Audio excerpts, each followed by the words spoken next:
real pleasure to be here today, and thank you, Steve, for kind words, and Michelle. It's great to see you again. I met Michelle a while back, and I will tell you, she is the real deal, and she is what this conference is all about. And I'd like to ask her, Michelle, what do you think you're going to be doing in 10 years? Hopefully having a successful career and having a loving family, the works. It's what we all look forward to in life. At your age, I will tell you, and this is the truth, at her age, I was looking to become a successful Pepsi-Cola truck driver. And not only did I dream of it every day, I worked it every day as a helper on a truck. And believe me, when I say to you, that was my aspiration, because that was all I knew. That was that was the highlight of my life, was getting up and going to work as a helper and getting empty bottles out of cellars. And I thought, wow, I'm going to be a great truck driver, until about my senior year, when I went in to see my guidance counselor. And they looked at my grades, looked at my background, and said, Paul, we suggest that you learn how to paint. And it wasn't canvas. So I took a little offense to that. And I went on my mission. I took it upon myself to try to get into college. And I applied to 50 colleges. And I remember one college, I applied on a Thursday and I got the rejection on Monday. I think it was Boston College. I was batting 0 for 50 until I had the good fortune of meeting the president of Hudson College up in Bangor. And he took a chance on me. He gave me an exam in French because I told him my problem was my language, because I started speaking English at 13, and by 18, well, let me give you the real story here. If you take your SATs and you spell your name correctly, I think you get 200 points. I fell short of 300. So they gave me an exam in French to see if I had the ability to comprehend. And I did very, very well, so they accepted me on academic probation. And I graduated 4 years later as a top graduate, still on academic probation, but with like a 3.9. So it was quite an experience. And the reason I tell you that story this morning is because I believe my mission for the rest of my life is to make sure that every Maine student has the same opportunity I had. That is my mission. People say, what drives this guy? Well, I'll tell you. There are only very simple two things that drive me. Is having every student have the best opportunity for an education. And secondly, is to make Maine a very prosperous state. And that's all that drives me. And I do work many hours. I'm considered a little bit of a workaholic, but it's because I am so passionate about my state.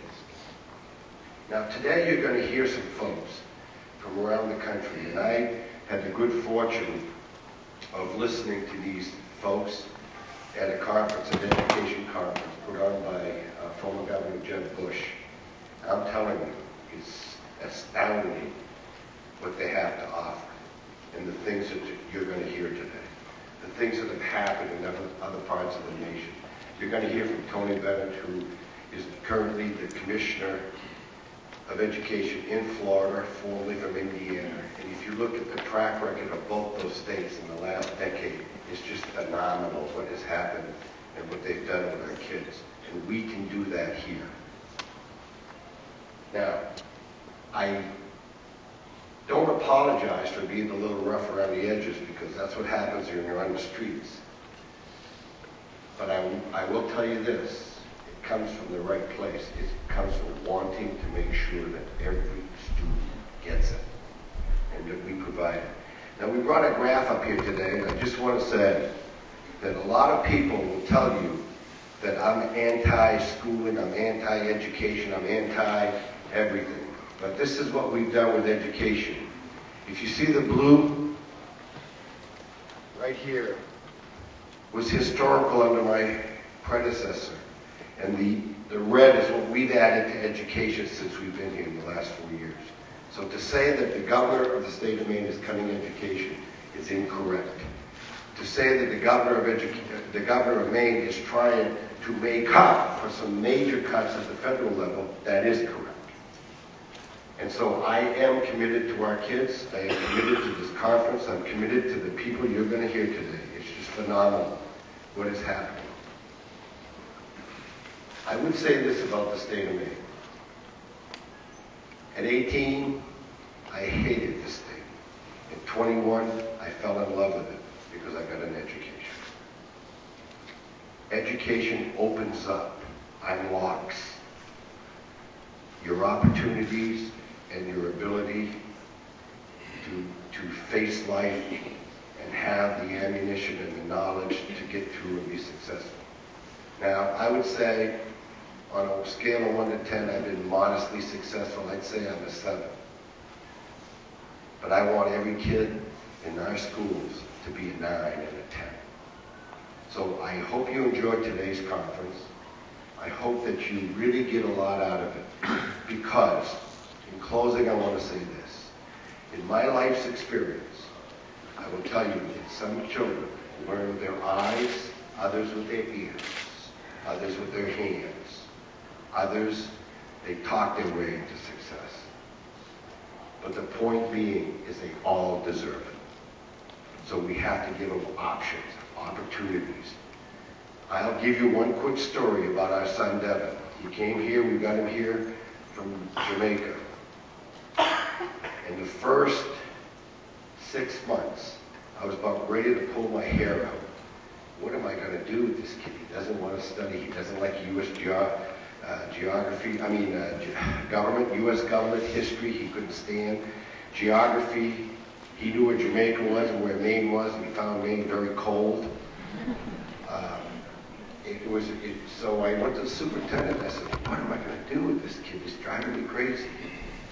He said, Paul, get rid of the dead white man books and give him something he likes. Well, today, he's got his master's, he lives in the South, he's a golf pro at a very expensive golf course, which I can't even afford to go at as on a governor's salary.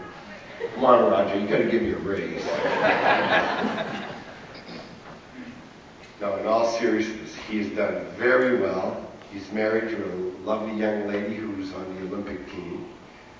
So he's been just a marvelous success. And it's all about buying him a stack of golf magazines, and he read and read and read, and now he is just a phenomenal young man. So education is everyone's future. Thank you.